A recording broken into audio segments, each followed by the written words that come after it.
Good afternoon, ladies and gentlemen. So my name is Petrov. I'm representing Bitfury Group, and I will represent you mathematical formulas for a voting process, which was made by our analytics teams. They are working really hard, and if you check our website, I already get a lot of feedbacks about the previous reports, what they are and research, what they are publishing. So let's go back for mathematical formalism. So a voting process for choosing the block size is a very critical thing.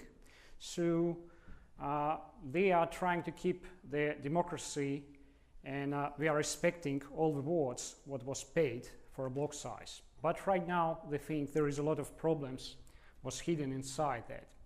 So there is different approaches reaching the consensus in decentralized environment in the Bitcoin. So the current problems what existing in the voting models is present-type voting. So not all the votes are taken into the account.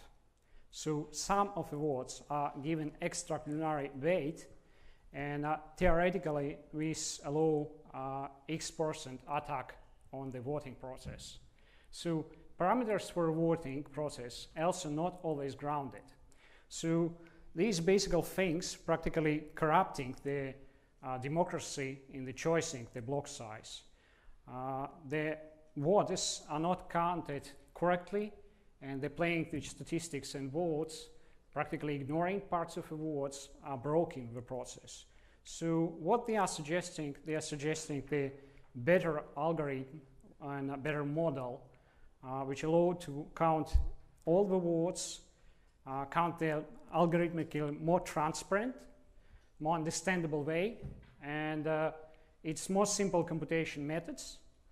It's take all the votes into consideration, and it's also respect all the votes. So it's maximize all the voter satisfaction in the voting results. So if we would like to reach the maximal satisfaction in the voting results, so we should define the opposite part. So we should define the mathematical define dissatisfaction. So what is dissatisfaction? So dissatisfaction is the some value which defining how you are dissatisfied if you are voting for a block size, for example, 1 megabyte, but in result it was chosen block size like 2 megabytes or 4 megabytes. So if you just formalize that in the maths, and if you just use mathematical symbols, try to describe that reality, because sometimes mathematical is better covering the reality instead of many words. So then the satisfaction, what they're getting in results, is practically the summary of all the weights of all the votes for all the block size. And that formula will practically define all the satisfaction in the summary. So let's take the examples. So we can choose the two different types of a satisfaction functions. So the absolute difference between vote on the target or relative difference. So the absolute difference between the votes in the target, let's take, for example, we are voting for 1 megabyte block size. So if you are getting in result 1 megabyte block size, you are satisfied. So if you are taking 2 megabytes, you are like -1 satisfied. So if you are taking 3, so 4 and 5, you are less satisfied. So in results, we can also define it by a simple formula. So choosing for 1 megabyte block size, it's a summary of all the votes, and the result is mathematical representative in some numbers.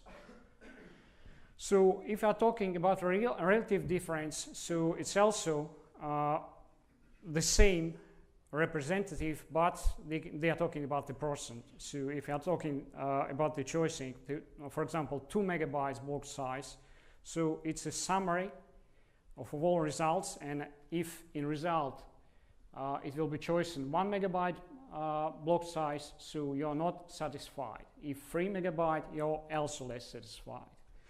So about choosing the block size and about the satisfaction, we are a little bit more clear, but we should also provide the correction. So comparing to real world, if we are paying our votes, choosing the one person, so you can choose only with one person. But if we are talking the block size, we have better flexibility because we are able to choose not the 1 megabyte block size, we can choose 1 and 5.5 megabyte block size or 2.8 megabyte block size. And these provide a little bit of flexibility. So we can hit the result, keeping in count all the voices and choosing the better affordable solution for everyone. So sure, we should keep also in mind that we have also margins on the both sides. Someone can vote for very, very small block size. Someone can pay votes choosing the very big block size. And the result should be somewhere in the middle. So counting all the voices, and let's take, for example, we have distribution for a block size like 1 megabyte block size taking weight 21%, 2 megabyte block size taking 25%, 4 25, and 8 29. So then choosing the different alphas, they can screw results and practically make the little bit deformation to choose the better results, which will be more affordable. Playing with alpha, we also can hit the target at the lowest value or at the biggest or highest values. So in result, if we are choosing the alpha like 1, so what result will be 4.03 megabyte in size. So if we are taking it 0.5, so result will be 3.25. So if we are choosing 0.25, so it will be 2.59 and so on. So quadratic dissatisfaction is one of the simplest way, but they can also take the exponential dissatisfaction function. So comparing to quadratic function, exponential function is infinitely and continuously more differentiable. However, optimization task will require more complex computation in the algorithmic implementation. So the same example of odds distribution, and you can see how the alpha impacting the block size in the result. So practically, I cover everything. Thank you very much for your attention. If you'd like to get the more results, or if you would like to see more calculation, I have a couple of slides that I can provide you additionally. So it's just the representative of all calculations from the previous slides. The copy of this slide you can also download from Scaling Bitcoin website. It's also available in the Dropbox, and you can also download it from our bit4e.org site in research separate menu. Thank you very much.